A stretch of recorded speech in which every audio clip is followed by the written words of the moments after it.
It's another beautiful Sunday afternoon. This is Rubbin Minds. Welcome. My name is Ebuka Biuchendu. Happy Easter to everyone watching. Hope you're celebrating in some way. I know it's very tough times across the country. Almost impossible to buy anything now or even have a proper celebration.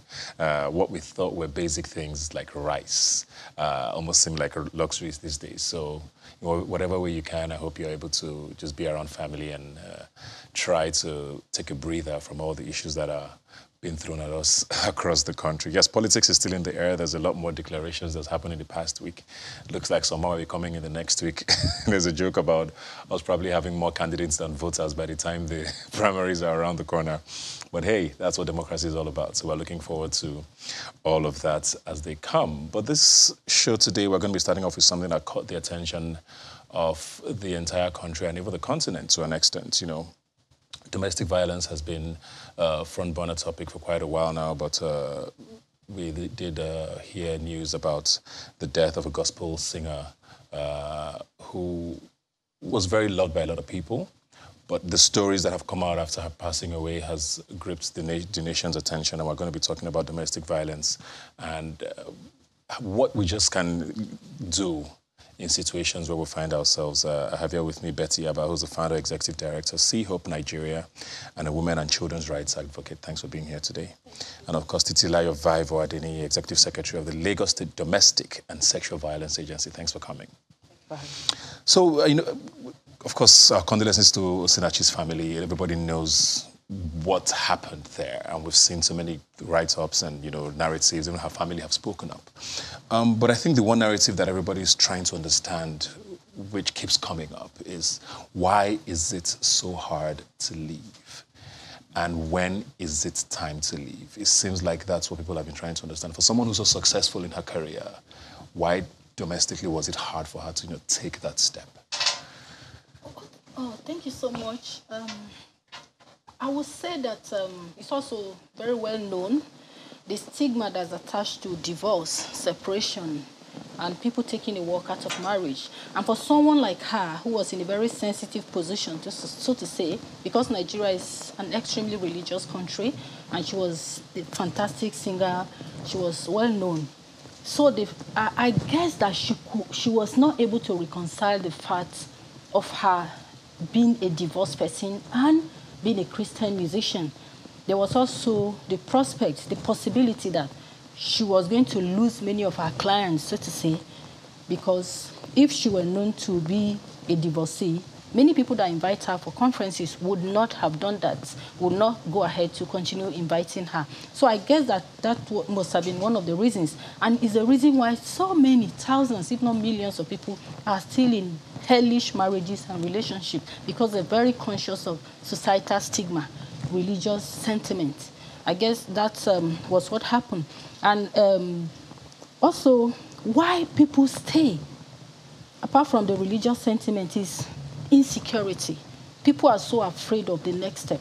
If I leave, how are my children going to fare? How am I going to cope? Because, of course, we always say that poverty wears the face of a woman. Majority of the people that are impoverished in the country are women. Majority of the people suffering domestic violence are women. So how do they take the next step? What is the mechanism, the supportive mechanism on ground to support women that are walking away? I run a shelter, for instance, and right now, as we're discussing just before the program started, we are filled to brim because people are a few people, so to say, comparatively, are walking out of violent relationships and then walking into shelters. But how many shelters do we have in Nigeria? In Canada, we have over 400 shelters. Canada with 37 million people. Nigeria, over 200 million. We don't have up to 20 functional shelters in Nigeria. Majority of them are in Lagos, and majority are filled as we speak, even the Lagos State Government Agency is trying their best. But the supportive mechanism, the support system is actually not there. Let me come to you now, Cecilia, because you work with an agency of government that's trying to do some good work in this space. And, you know, from what she says, it's also something that's bugged me a lot.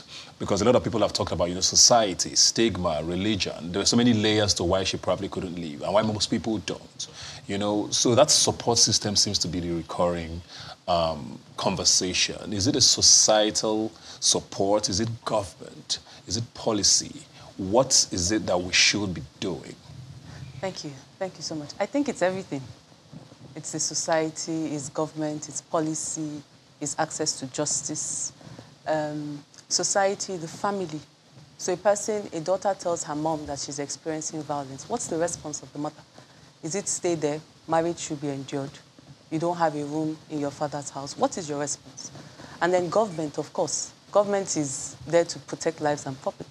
Ensure that when a person is bold and courageous enough to speak up and speak out, there is a support system to help cushion the effect of the violence. So obviously, government has a very, very huge role to play in ensuring that survivors are able to speak out and then access justice. Yeah. And I think it's important that people are aware of support services that exist.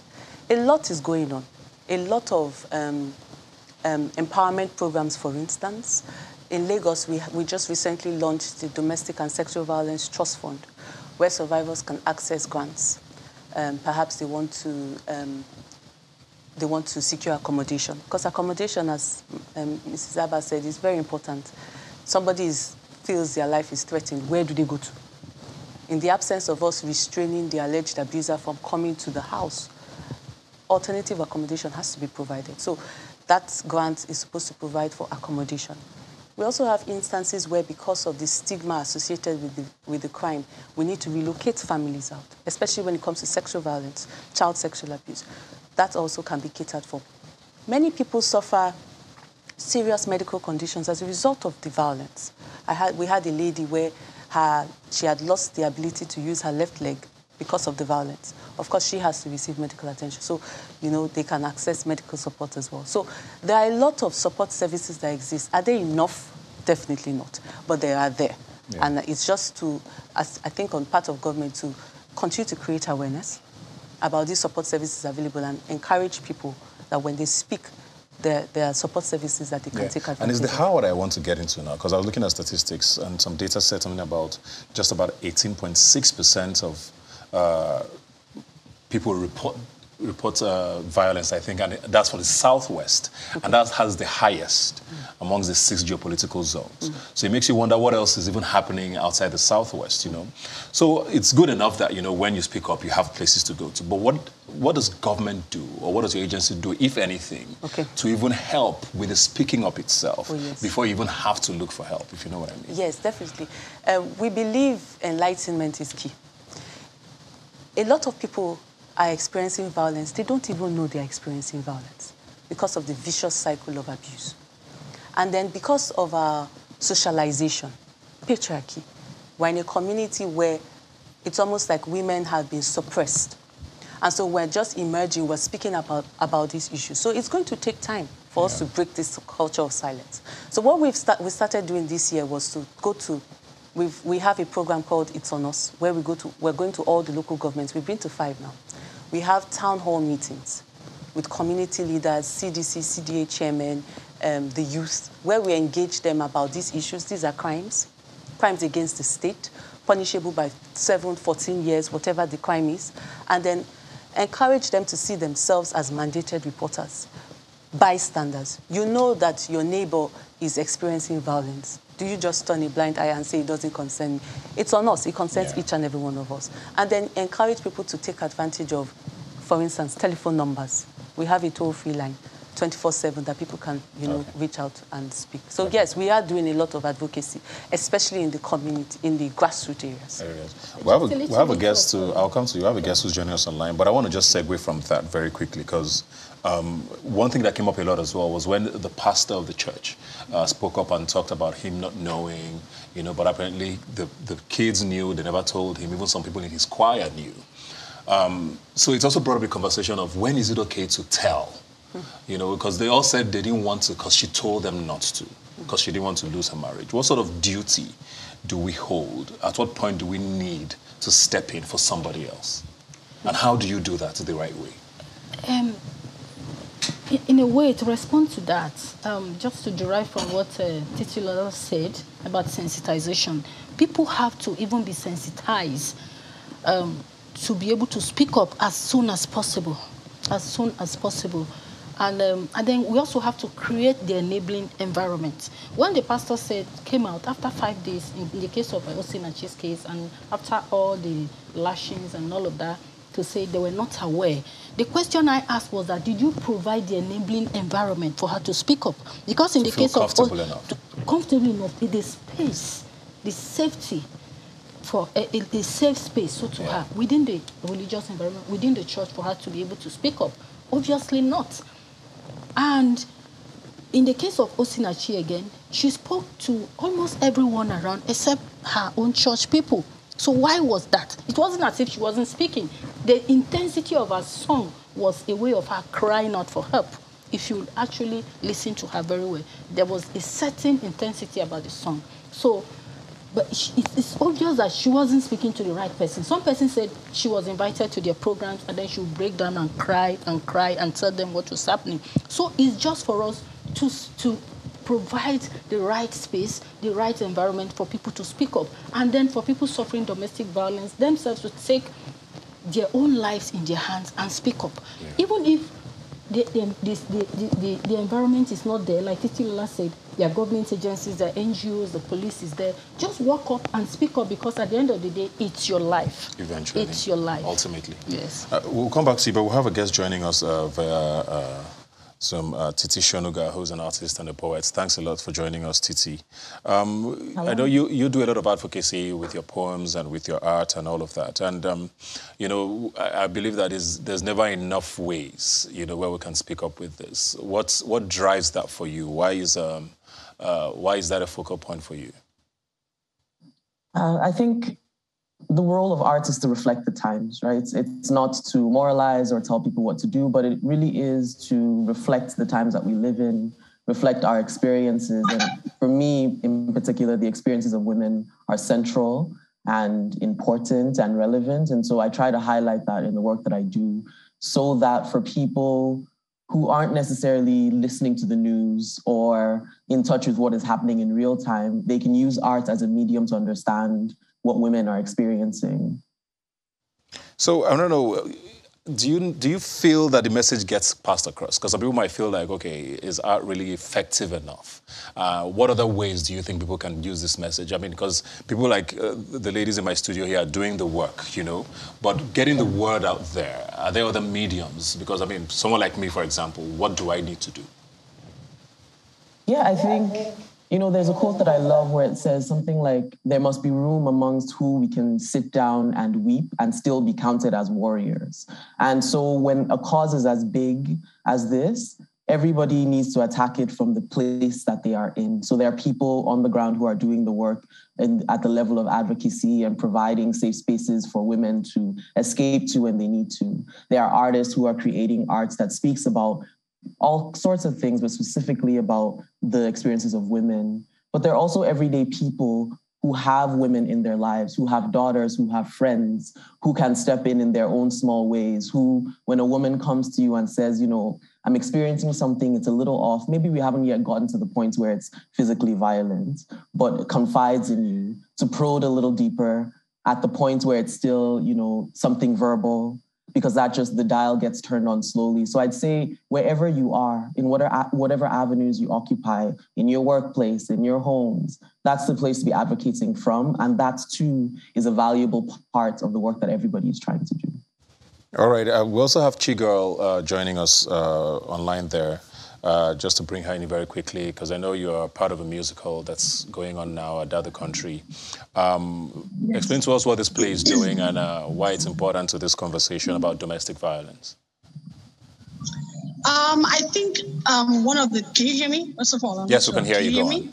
Yes. Okay, great. I think one of the ideas of the country and just it being such a strong teacher is that these things are happening every day. Not everybody's on social media, but everybody kind of you either know somebody's happened to or it's happened to you. So it's either indirectly or directly that it's affecting all of us. And I think, especially with all of the situations with domestic violence, it needs to be told. And I think this is one of the best ways to make it sort of settle in easier, right? Than maybe giving a talk or watching something graphic. You can just hear a story that is either yours or somebody that you know. And I think it just makes it easier to swallow, but also gets the idea across at the end of the day, which is the objective. Very well said. I'll come back to you, but let me just come back right now to the studio very quickly to both of you, as quickly as you can. How are we talking to the perpetrators of this? I mean, I say perpetrators are not men because it goes both ways. There are a lot of men who are also victims who even more often than not don't speak up for shame. What sort of message do you give to perpetrators, if any? And how do we reach them? Yes, through all kinds of platforms as much as possible, on social media, through platforms like this. And the message is, if there are irreconcilable differences, especially if the relationship is life-threatening, take a walk. And like you say, I think for men, most times they don't speak up because of stigma. They have this macho mentality. They don't want to be seen as weaklings, so they keep quiet. I lost my nephew 3 years ago here in Lagos. He was stabbed to death by his wife. And we never got to know that he was suffering violence for at least 4 years. The entire street was very much aware of it, except the family. He hid it from us, and we just got a call that he's been stabbed to by the wife. So that was an accumulation of several years of domestic violence. So men actually suffer domestic violence, and for them, sometimes it's actually hard because they don't speak up. They try to cover up. So we encourage men, women, and every other person suffering violence, speak up. If the situation can be resolved, if it's beyond resolution, just move on with your life, because you actually had a life before you entered the marriage, and after the marriage, you will continue to have your life. The people you are conscious of that maybe they're going to stigmatize you, those people, when you die, they will not even have the time to attend your funeral. Life will always go on. Yeah. So just take a move and continue living. What is eminent, what is the priority above all is your life. All right. Yeah. Chigol, if you're still there with us, very quickly, I know a lot of the message from your play is very woman-centric, but like we said here, perpetrators are also a big part of this conversation. What sort of feedback do you get from people who've seen the play and, lessons learned? We've talked to a lot of people who have posted about it, have been here, even the men folk, because some people might assume that this is about women and it happening to just women. It doesn't happen to just women. It probably, I guess I can say, predominantly women are the ones on the other end of abuse. But we talk to men who have sat in the audience, who have children, who are also learning things from the play, because we come to you with the message, but we're bringing it with fun, with music, with a little lighter delivery system than opposed to screaming and yelling or making it hard to take in. The men folk have been really, really appreciative of another country. They're like, we wish we had known earlier, we could see it again. People have come and seen it more than once, more than twice, which is so encouraging to hear. So that's kind of like sort of the kind of reception we've been getting, which has really been encouraging. So we're really grateful for that. We're really grateful. Thank you very much, Chioma Chigolo-Merua. Thank you very much, Titi Shonuga, Titilayo Vaivo Adeni, and Betty Abba. I mean, this conversation, like I said at the start, 20 minutes is never enough for it, but we just have to keep talking about this. Hopefully we can have you guys back and keep fighting the fight. Thank you very much. We'll take a quick break and we'll be right back. Please don't go away.